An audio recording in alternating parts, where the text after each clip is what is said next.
Hello and welcome back to Tammy's Antique Vintage Dolls and More. And I just want to put this out there. We pulled down our video that we had, that was part 2, and I'm sorry that we had to do that. We had a phone call that just came in not too long ago that was kind of leery. We're kind of leery about it. And we did not know that my phone number was showing on that box. And so anyways, we pulled it down and we retracted it, and so I'm showing the doll that was in the box, and it kind of shook us just a little bit, this phone call that we got.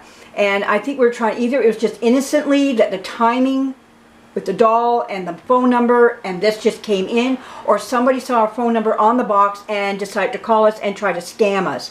We're smarter than that. We kind of understand. We're not smart enough about not showing. We should never have shown our phone number, but that as it may be, I know people's numbers can be found very easily, but as it is said, we weren't scammed or anything of that sort. We didn't fall for it.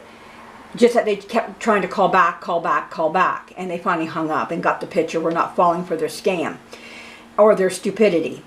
We were not the smartest for keeping our phone number on there, but we're correcting that now. So anyhow, we're fine. Everybody's fine. Just that the video had to be taken down. So I'm showing my doll what I got here. We're going to move on. We're not going to go into our shell or anything of that sort, or anything, pull back or anything, but we're just going to get smarter about this world that we're in, and how things are done today and how some people like to be. So we're going to show this wonderful little doll off again. Let's show her again. This is a Grace Putnam baby. There she is in her glory. Now she has some issues, of course. She has some boo-boos up on her top of her head here that need to be looked after. But this is a great place when you're going to start your restoration, that you start right where you have the problem. Remember, her head's from back to front, so you can see the seam going here all the way around and be right to the back of her ears and everything. But she has some issues, of course, across her nose and everything. But oh, she's in great standing. Let's take a look at her body. See what she looks like. Now, I can tell you right now, this is a true Putnam, Grace Putnam doll.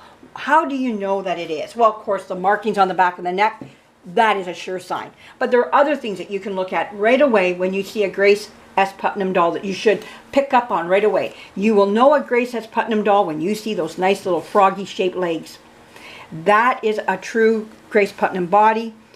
The body should be older looking, little froggy legs.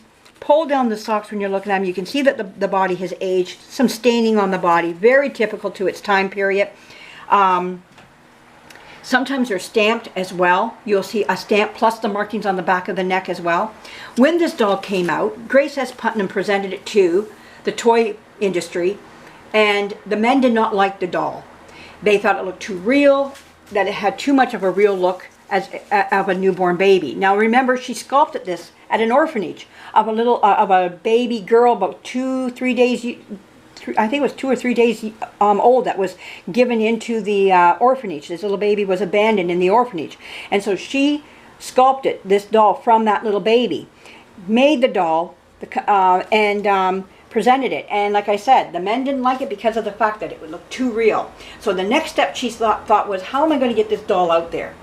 And she went to the women and to the young children, maybe, you know, older children type of thing, that looked at this doll and they loved her. The ones who really loved this doll were women who lost babies in childbirth. They took to this doll. And this was the realistic doll of the 1920s. Just like today, the reborns are the realistic dolls of today. This was the realistic doll of the 1920s.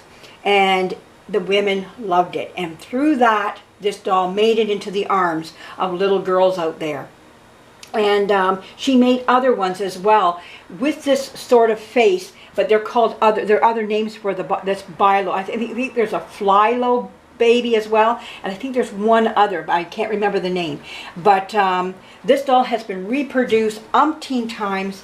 And you can find her in vinyl, you can find her in porcelain, you can, there's actually a bisque one that goes back to the 1920s, made in Germany. You can find her even today in,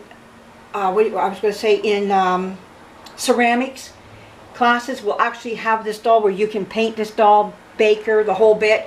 This is a very prominent reproduction doll. You can find her in many reproduction ways, and I've seen it, but a lot of the times the legs are straight, not the little froggy shapes. Even if you can still find patterns to her body, and you'll see that some people will actually sew a froggy shaped body on her, because that's what she had. She had these little froggy shaped legs, just like a newborn would have coming, just being newly born. So sometimes people will reproduce the body as well today, you know, to give that look that she had back in the 1920s on their doll that they reproduced. So anyhow, I thought I'd share her with you. She needs to be seen by the world. She has beautiful tin eyes, just gorgeous. I have a heart for this doll. For some reason, I'm drawn to her. And down the road, I'd like to get the next size up. Now, she's about a 14, 15 inch doll. She's a nice, comfortable size for the hand. For a nice little girl, she's light. She's not a very heavy doll at all. So I can see a little girl toting her around. She has celluloid hands. They also came in composition hands as well. So the Bisque doll will have composition hands or celluloid as well. So very good for her time period. All the fingers are there. Wonderful little doll. All she needs is to be restored on just a head restoration. She's going to be a very quick and easy doll to restore, because I'm just restoring a head. So didn't you say something about her being a mourning doll also? No. Oh. No. For women who lost their babies? I mentioned that already. No, she wasn't meant for that. It just that it filled the arms of those women who did lose their babies back in the 1920s in childbirth. But those women just adopted it for that reason. If they bought one maybe privately, I don't know. But a lot of the women, when they saw this doll back in the 1920s, those who lost infants in childbirth, warmed up to this doll because of that reason. It reminded them of the newborn that they lost. So it filled a little gap, you know, a little heart. It filled their hearts in a way that maybe were empty at the moment, and helped them through maybe, you know, maybe they bought it for an older daughter or something, and they were able to hold it, and it kind of filled their arms for that moment. But you never know the reasons. But it was the women who brought this doll to being, and I'm glad that they spoke out like they did, and they demanded that this doll be made. And through that, Grace Putnam was able to get this doll produced. And it's a wonderful story, and how these dolls come about, and their history that goes behind them. And I'm thankful to those women out there that spoke up and said, hey, let her make this doll, let's produce it. And the men said okay, and it sold well. So anyhow, there we go.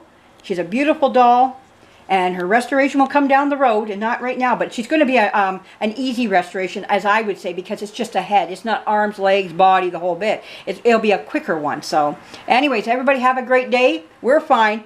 We just had to step up on scammers. They're out there a dime a dozen. Thank you for joining us. Bye-bye.